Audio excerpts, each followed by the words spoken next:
안녕하세요, 여러분. 평생 일해도 내 집 한 채 마련하기 어려운 세상이 됐죠. 전세금 올려달라는 집주인 통보받고 월세로라도 옮겨야 하는데 보증금까지 부족하고 나이 들수록 이사갈 곳 찾기도 힘들어지는데 연금으로는 월세조차 감당하기 벅찬 게 현실이에요. 내가 언제까지 남의 집에서 살아야 하나 하는 마음 정말 막막하시죠. 그런데 잠깐 이 영상을 끄기 전에 딱 30초만 들어보세요. 2025년부터 정부에서 시행하는 시니어 복지주택에 신청만 하면 월세가 단돈 3만 원부터 시작한다는 사실 알고 계셨나요? 네, 맞습니다. 3만 원이요. 어떤 분들은 에이, 그런 게 어디 있어요? 하실 텐데 이건 정부에서 공식 발표한 정책입니다.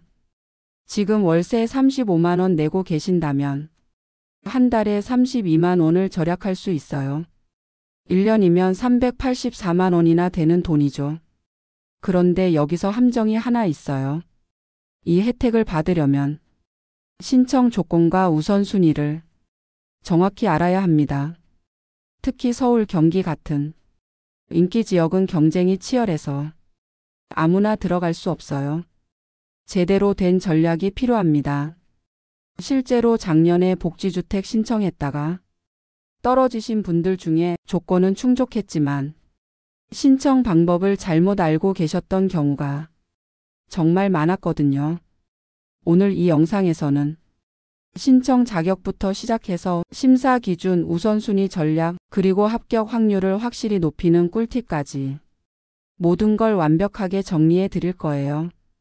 특히 마지막에 공개할 숨겨진 꿀팁 하나는 정말 중요한데요. 이거 하나만 알아도 여러분의 합격 가능성이 완전히 달라질 거예요.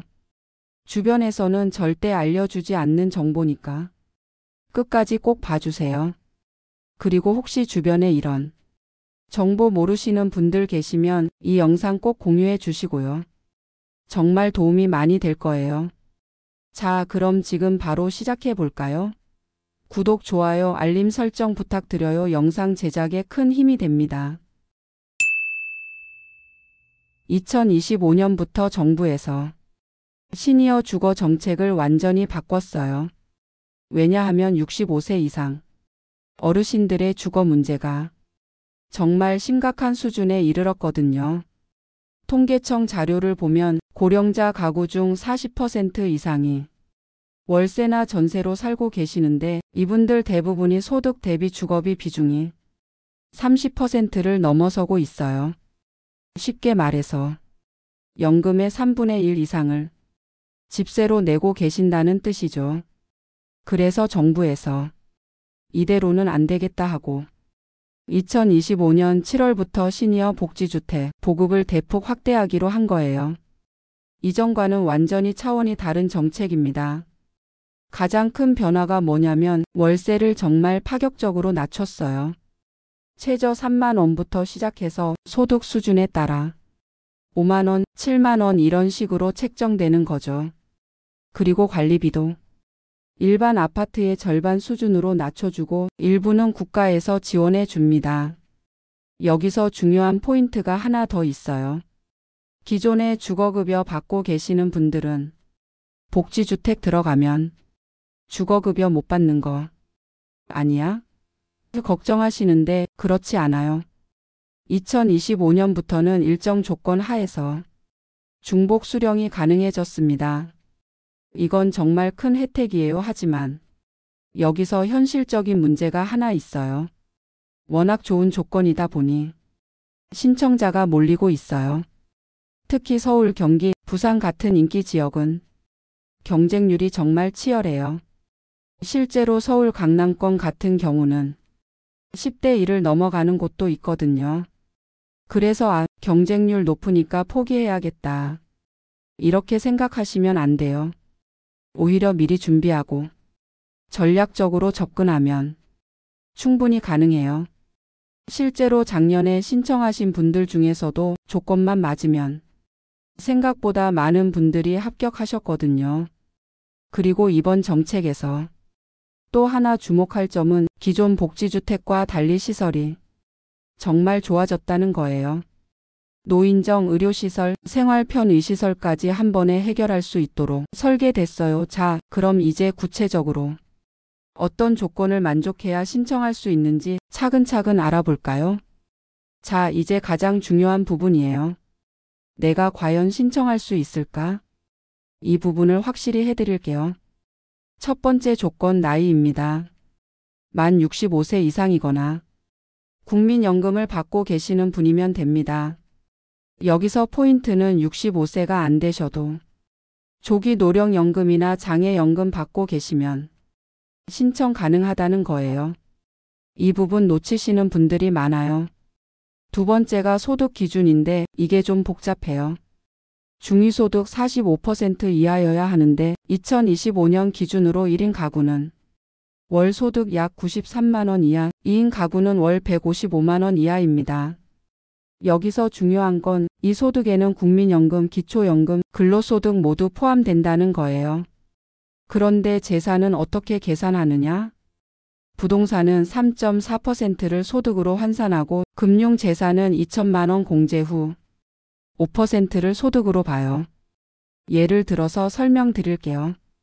김씨 어르신이 국민연금 월 60만 원, 기초연금 월 33만 원 받고 계시고 예금이 3천만 원 있다면 3천만 원 예금에서 2천만 원을 공제 후 예금에서 남은 1천만 원에 대해 연 5% 이자를 계산하면 한 달에 약 4만 원 정도가 추가로 생깁니다. 그러니까 한 달에 총 97만 원 정도의 생활비를 마련할 수 있는 거예요. 이러면 93만 원을 초과하니까 1인 가구 기준으로는 조금 넘어가는 거예요. 세 번째 조건은 주거 상태입니다. 무주택자가 1순위고 월세 거주자가 2순위, 전세 거주자가 3순위예요. 자가주택 있으시면 신청할 수 없어요. 네 번째로 중요한 게 가점 시스템이에요. 장애인 등록증 있으시면 5점, 장기요양 등급 있으시면 3점, 주거급여 받고 계시면 2점 이런 식으로 가산점이 있어요. 이 가점들이 합격에 정말 중요한 역할을 합니다. 그리고 여러분이 가장 궁금해 하시는 부분, 집 없는데 보증금은 어떻게 하냐? 이 부분도 정부에서 생각해 뒀어요. 보증금은 300만 원에서 500만 원 정도인데 LH에서 무이자 또는 저리로 대출해 줍니다. 한 가지 더 알아두실 점은 가족 중에 소득이 있는 자녀가 있으면 어떻게 되느냐는 건데요. 별도 세대를 구성하고 계시면 자녀 소득은 반영되지 않아요. 하지만 같은 주민등록상 세대라면 자녀 소득도 함께 계산됩니다. 마지막으로 신청할 때 가장 많이 하시는 실수가 뭐냐면 본인이 조건에 해당 안 된다고 섣불리 포기하시는 거예요. 실제로는 조건을 충족하는데도 복잡해 보인다고 신청을 안 하시는 경우가 정말 많거든요. 그래서 확실하지 않으시면 주민센터에 가서 상담받아 보시거나 또는 다음에 제가 알려드릴 간단한 방법으로 미리 체크해 보시면 돼요. 자, 조건은 확인하셨고 이제 실제로 어떻게 신청하는지 그리고 합격 확률을 높이는 전략을 알아볼까요? 단계별로 알려드릴게요. 그런데 그냥 신청만 하시면 안 되고 전략적으로 접근해야 해요. 먼저 신청 방법부터 말씀드릴게요. 크게 두 가지 방법이 있어요. 첫 번째는 인터넷으로 하는 거예요. LH 청약센터 홈페이지나 SH공사 홈페이지에 들어가시면 되는데 공동인증서나 간편인증으로 로그인 하시면 돼요. 두 번째는 직접 가시는 거예요. 가까운 주민센터나 LH지사에 가시면 담당자가 도와드려요. 인터넷이 어려우신 분들은 이 방법을 추천드려요. 특히 서류 확인도 한 번에 할 수 있어서 실수가 적어요. 신청할 때 필요한 서류들 정리해 드릴게요. 기본적으로 주민등록등본, 가족관계증명서, 소득증명서류가 필요해요. 소득증명서류는 국민연금 수급자는 연금증서, 기초생활수급자는 수급자증명서, 근로소득 있으신 분은 원천징수 영수증이나 소득금액 증명서 준비하시면 돼요. 그리고 임대차 계약서도 꼭 필요해요. 월세든 전세든 현재 살고 계신 집 계약서 사본을 준비하세요. 무주택자분들은 이 부분에서 가산점을 받을 수 있어요. 이제 여기서 정말 중요한 우선순위 전략을 말씀드릴게요. 같은 조건이라도 어떻게 신청하느냐에 따라 합격 확률이 완전히 달라져요. 첫 번째 전략, 가점을 최대한 활용하세요. 장기 요양 등급이 있으신 분은 반드시 등급 인정서를 함께 제출하세요. 그리고 장애인 등록증 있으신 분도 마찬가지예요. 이런 서류 하나하나가 다 점수가 되거든요. 두 번째 전략, 지역 선택을 신중하게 하세요. 서울 강남이나 송파구 같은 곳은 경쟁이 치열해요. 하지만 같은 서울이라도 동부권이나 서남권은 상대적으로 경쟁이 덜해요. 교통도 나쁘지 않고 생활하기 편한데 경쟁률은 낮으니까 이런 지역을 노려보시는 것도 좋은 전략이에요. 세 번째 전략, 신청 시기를 잘 맞추세요. 보통 분기별로 모집을 하는데 1분기 모집에는 신청자가 몰려요. 왜냐하면 새해 이사 계획 세우시는 분들이 많거든요. 그런데 2분기나 3분기 모집은 상대적으로 경쟁이 덜해요. 네 번째 전략, 이건 정말 중요한 건데요. 주거급여 받고 계신 분들은 반드시 주거급여 수급자임을 강조해서 신청하세요. 이게 우선순위에서 큰 역할을 해요. 그리고 무주택 기간이 긴 분들도 그 기간을 정확히 기재하세요. 마지막으로 신청서 작성할 때 절대 빼먹으면 안 되는 부분이 있어요. 특별 공급 항목이에요. 고령자, 장애인, 다자녀 가구. 이런 특별 공급 대상이면 일반 공급보다 당첨 확률이 훨씬 높아요. 본인이 해당되는지 꼭 확인해 보세요. 실제로 작년에 합격하신 분들 사례를 보면 조건은 비슷해도 이런 전략을 아시고 신청하신 분들과 모르고 신청하신 분들의 결과가 확실히 달랐어요. 그럼 이제 실제로 이 정책으로 생활이 어떻게 달라졌는지 입주하신 분들의 생생한 후기를 들어볼까요? 이제 실제로 시니어 복지주택에 입주하신 분들의 생생한 이야기를 들어보겠어요. 정말 놀라운 변화들이 있었거든요. 먼저 김정순 어르신 사례부터 말씀드릴게요. 올해 68세이신 김 어르신은 작년까지 서울 관악구에서 월세 42만 원짜리 반지하 방에서 사셨어요. 국민연금 65만 원, 기초연금 33만 원 받으시는데 월세 내고 나면 생활비가 정말 빠듯하셨대요. 매달 월세 42만 원 내고 나면 생활비가 56만 원밖에 안 남더라고요. 병원비 약값만 해도 15만 원은 나가니까 정말 쪼들렸어요. 겨울에는 난방비 아끼려고 이불 덮고 지냈죠. 그런데 작년 9월에 시니어 복지주택에 당첨되셨어요. 현재 월세는 5만 원, 관리비까지 합쳐도 12만 원이에요. 한 달에 30만 원 이상을 절약하게 된 거죠. 처음에는 이런 게 진짜 있나 싶었어요. 그런데 입주해보니까 시설도 좋고 무엇보다 마음이 편해졌어요. 이제는 손자들 용돈도 줄 수 있고 가끔 외식도 할 수 있게 됐어요. 두 번째로 소개해 드릴 분은 71세이신 박철수 어르신이에요. 박 어르신은 부인과 함께 전세로 사시다가 집주인이 전세금을 2천만 원 올려달라고 해서 어쩔 수 없이 이사를 준비하고 계셨어요. 나이 들어서 이사 갈 곳 찾는 게 정말 힘들더라고요. 전세금은 올려달라 하고 월세로 가자니 매월 월세가 부담되고 정말 막막했어요. 다행히 복지주택 정보를 알게 되어 신청하셨는데 장기 요양 3등급을 받고 계셔서 가산점으로 당첨되셨대요. 현재는 부부가 함께 살 수 있는 투룸에 월세 7만 원에 살고 계세요. 여기 들어오고 나서 제일 좋은 건 스트레스가 없어진 거예요. 집주인 눈치 안 보고 전세금 걱정 안 하고 그리고 같은 또래 분들이 많이 사시니까 외롭지도 않아요. 세 번째는 조금 다른 케이스예요. 임영자 어르신은 69세인데 처음에는 신청 조건이 안 된다고 생각하셨대요. 자녀분이 있고 예금도 좀 있으셨거든요. 아들이 공무원이라서 우리는 안 될 거야 했는데 주민센터에서 상담받아 보니까 아들하고 따로 살면 상관없다고 하더라고요. 그래서 신청해 봤는데 정말 됐어요. 현재 월세 4만 원에 원룸형으로 살고 계시는데 가장 만족하시는 건 의료 서비스래요. 여기 1층에 보건소 출장소가 있어서 간단한 진료는 바로 받을 수 있어요. 그리고 주 2회 물리치료도 받을 수 있고 이런 건 돈으로도 살 수 없는 거잖아요. 마지막으로 가장 인상 깊었던 말씀을 공유해 드릴게요. 김정순 어르신이 하신 말씀이에요. 젊어서 열심히 일했는데 집 한 채 못 마련한 게 평생 한이었어요. 그런데 이제는 내 집이 생긴 기분이에요. 월세가 저렴하니까 안정적이거든요.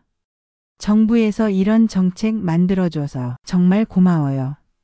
이런 실제 사례들을 보시면 아시겠지만 단순히 월세만 저렴한 게 아니라 삶의 질 자체가 확 달라져요. 경제적 부담도 줄고 심리적 안정감도 생기고 무엇보다 노후를 좀 더 품위 있게 보낼 수 있게 되는 거죠. 그럼 이제 실제 신청할 때 도움이 될 만한 디지털 활용법도 알아볼까요? 이제 많은 분들이 궁금해 하시는 부분, 인터넷으로 신청하는 게 어렵지 않을까? 이 부분을 해결해 드릴게요. 사실 요즘은 시니어 분들도 스마트폰 하나만 있으면 훨씬 쉽게 할 수 있어요. 먼저 가장 간단한 방법부터 알려드릴게요.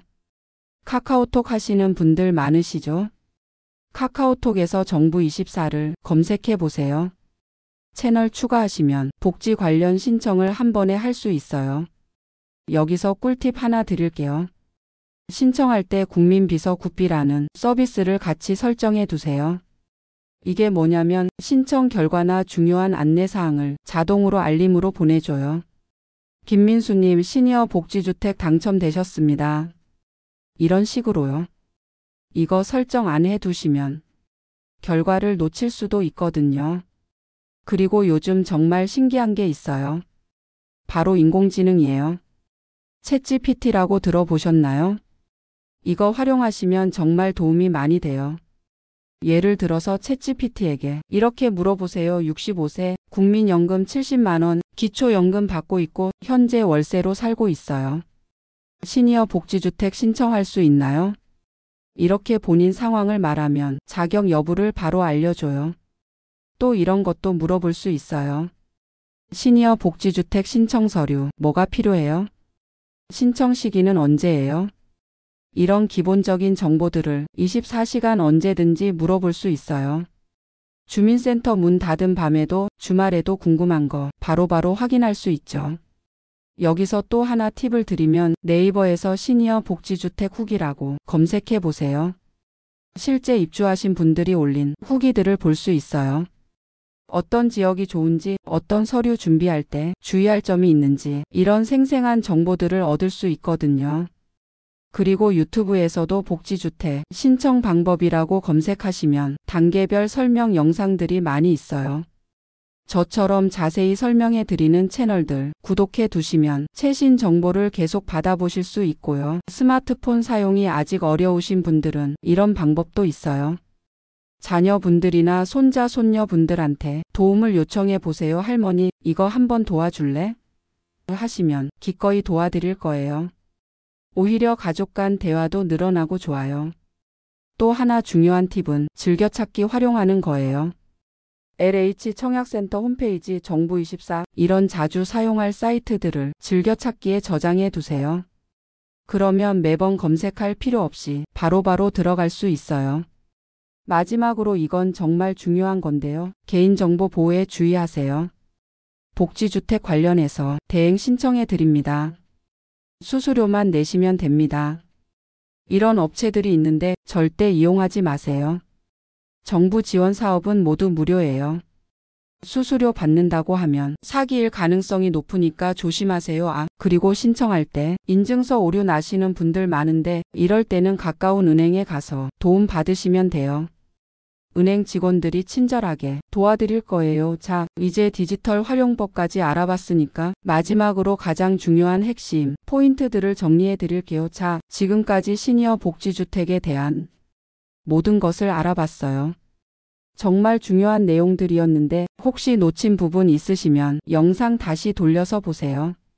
마지막으로 가장 중요한 핵심만 다시 한번 정리해 드릴게요. 첫째, 65세 이상이거나 연금 받고 계시고 월 소득이 93만 원 이하라면 신청 자격이 있어요. 둘째, 무주택자일수록 주거급여 받고 계실수록 장기요양 등급이나 장애 등급 있으실수록 유리해요. 셋째, 지역 선택과 신청 시기를 전략적으로 하시면 합격 확률이 훨씬 높아져요.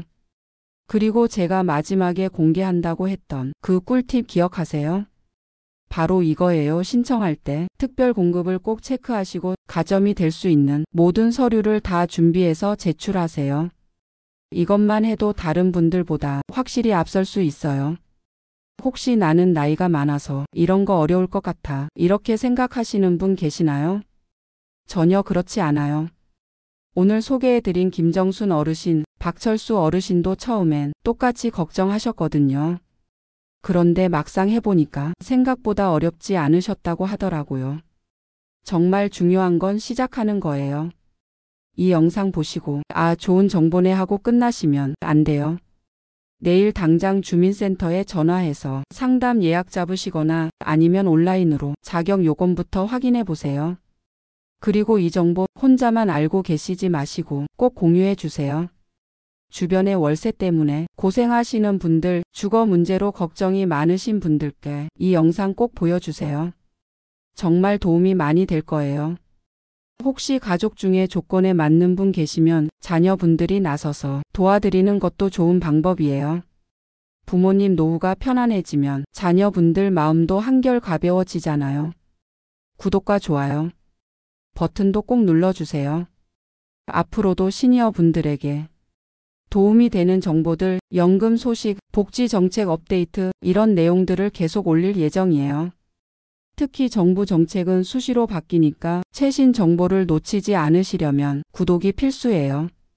댓글란에도 궁금한 것 있으시면 언제든지 남겨주세요. 제가 아는 선에서 최대한 답변 드리고 모르는 부분은 찾아서라도 알려드릴게요. 여러분의 댓글 하나하나가 다른 시청자분들께도 큰 도움이 돼요. 마지막으로 이 말씀만 드리고 싶어요. 나이 드신다고 해서 포기하실 필요 없어요. 정부에서 이런 좋은 정책 만들어 놓았으니까 당당하게 신청하시고 혜택 받으세요. 그동안 세금도 많이 내셨고 사회를 위해 열심히 살아오셨잖아요. 여러분 모두가 편안하고 안정적인 노후를 보내시길 진심으로 바랍니다. 오늘 영상이 조금이나마 도움이 되셨다면 정말 기쁠 것 같아요. 그럼 다음 영상에서 또 만나요. 건강하세요.